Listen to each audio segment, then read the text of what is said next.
Ето какво да подариш на най-добрата си приятелка за Коледа на бюджетна цена и със сигурност ще я зарадваш страшно много.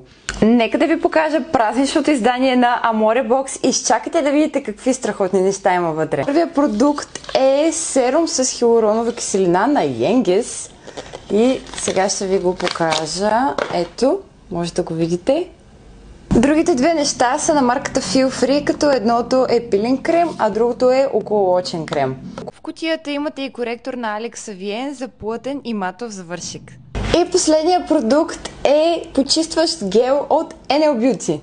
Та според мен е супер готина идея за подарък, защото първо, вижте колко сладка е кутийката, второ, буквално подарявате скин-кер серия на най-добрата си приятелка, а защо не и на себе си. Аз лично съм много доволна от кутиите на Amore Box. Това е втория месец, който получавам кутия от тях от абонамента си, така че ви ги препоръчвам. Ако искате и вие да се абонирате, може да го направите.